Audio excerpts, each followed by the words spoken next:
श्री कृष्ण गोविंद हरे मुरारी, हे नाथ नारायण वासुदेव। श्री कृष्ण गोविंद हरे मुरारी, हे नाथ नारायण वासुदेवा। ओम नमो भगवते वासुदेवाय। ओम नमो भगवते वासुदेवाय। ओम नमो भगवते वासुदेवाय। ओम नमो भगवते वासुदेवाय। श्रीमद्भागवत नवम स्कंद अथ त्रयोदशोऽध्यायः। श्री कृष्ण गोविंद हरे मुरारी, हे नाथ नारायण वासुदेव। सच्चिदानंद रूपाय विश्वोत्पत्त्यादिहेतवे तापत्रय विनाशाय श्रीकृष्णाय वयं नमः। श्रीकृष्णाय वयं नमः। सतचित आनंद स्वरूप परमात्मा जो इस सृष्टि के उत्पत्ति, पालन करता तथा संहार करता है और सब जीवों के आध्यात्मिक, आदिदैविक, आदि भौतिक तापों को नष्ट करने वाले हैं, अर्थात मानसिक, शारीरिक और भौतिक दुखों को दूर करने वाले उन श्री कृष्ण भगवान को हम नमस्कार करते हैं। श्री कृष्ण गोविंद हरे मुरारी, हे नाथ नारायण वासुदेव। श्रीशुक उवाच निमीरीक्ष्वाकुतनयोः वसिष्ठमवृत्तर्त्वीजम् आरभ्य सत्रं सोऽप्याह शक्रेण प्राग्वृतोऽस्मि भो तं निर्वर्त्यागमिष्यामि तावन्मां प्रतिपालय। तूष्णीम् आसीद गृहपति सोऽपीन्द्रियस्या करोन्मखं निमिश्चलमिदं विद्वान् शत्रमारभतात्मवान् ऋत्विग्भिरपरैस्तावन् आगमद् यावता गुरुः शिष्य व्यतिक्रमं वीक्ष्य निर्वर्त्य गुरुरागतः अशपथ पतताद्देहो निमे पंडितमानिनः निमि प्रतिददौ शापं गुर्वे धर्मवर्तिने तवापि तत्पत्ताद्देहो लोभात् धर्ममजानतः। श्री कृष्ण गोविंद हरे मुरारी, हे नाथ नारायण वासुदेव। राजा निमि के वंश का वर्णन। श्री सुखदेव जी कहते हैं, परीक्षित इक्ष्वाकु के पुत्र थे निमि। उन्होंने यज्ञ आरंभ करके महर्षि वशिष्ठ को ऋतुज के रूप में वरण किया। वशिष्ठ जी ने कहा कि राजन, इंद्र अपने यज्ञ के लिए मुझे पहले ही वरण कर चुके हैं।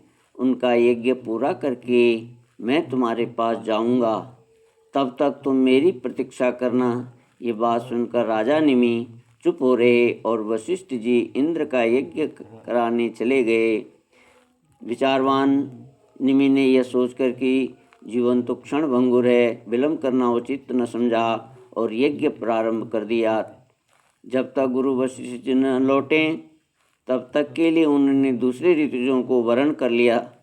गुरु वशिष्ठ जी जब इंद्र का यज्ञ संपन्न करके लौटे तो उन्होंने देखा कि उनके शिष्य निमि ने तो उनकी बात न मानकर यज्ञ प्रारंभ कर दिया। उस समय उन्होंने शाप दिया कि निमि को अपनी विचारशीलता और पांडित्य का बड़ा घमंड है, इसलिए इसका शरीर पात हो जाए। निमि की दृष्टि में गुरु वशिष्ठ का यह शाप धर्म के अनुकूल नहीं, प्रतिकूल था।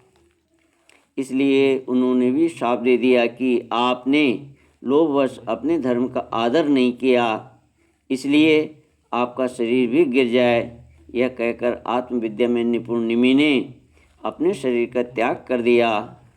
परीक्षित,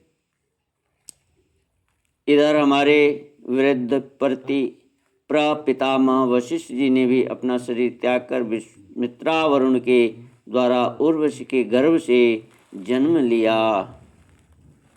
राजा निमि के यज्ञ में आए हुए श्रेष्ठ मुनियों ने राजा के शरीर को सुगंधित वस्तुओं में रख दिया। जब सत्र याग की समाप्ति हुई और देवता लोग आए, तब उन लोगों ने उनसे प्रार्थना की, महानुभावों, आप लोग व्यर्थ समर्थ हैं, यदि आप प्रसन्न हैं तो राजा निमि का यह शरीर पुनः जीवित हो उठे। देवताओं ने कहा, ऐसा ही हो। उस समय निमि ने कहा, मुझे देह का बंधन नहीं चाहिए। विचारशील मुनिजन अपनी बुद्धि को पूर्ण रूप से श्री भगवान में ही लगा देते हैं और उन्हीं के चरण कमलों का भजन करते हैं। एक न एक दिन यह शरीर अवश्य ही छूटेगा। इस भय से भीत होने के कारण वे इस शरीर का भी संयोग ही नहीं करना चाहते।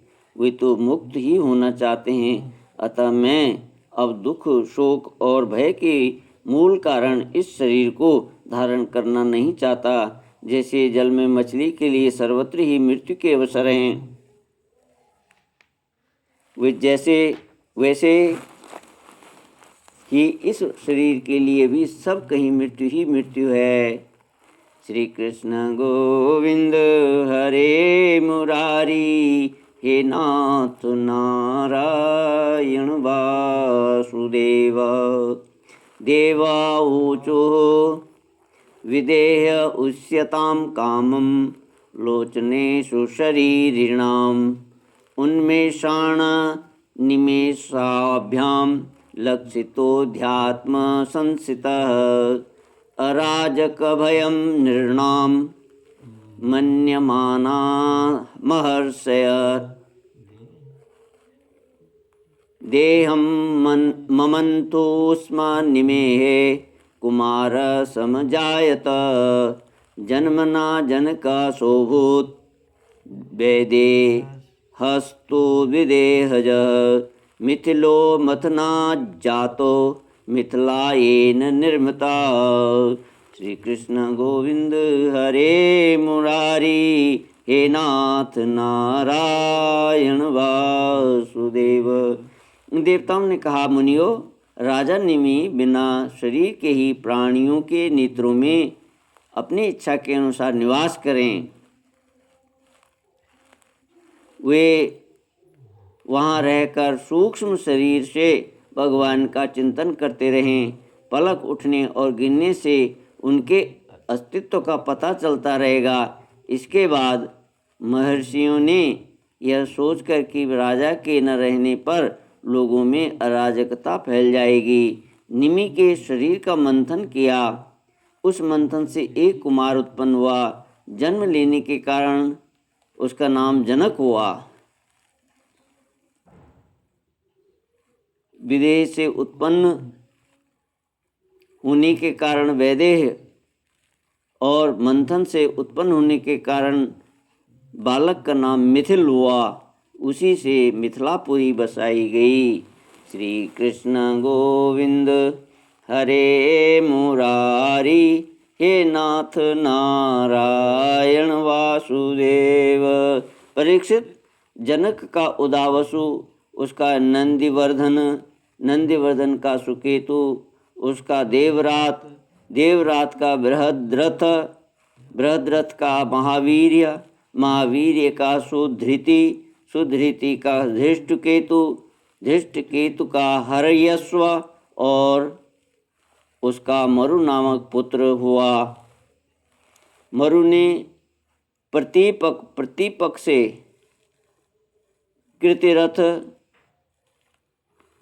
कृतिरथ से देवमीढ़ से विश्रुत और विश्रुत से महाधृत्य का जन्म हुआ।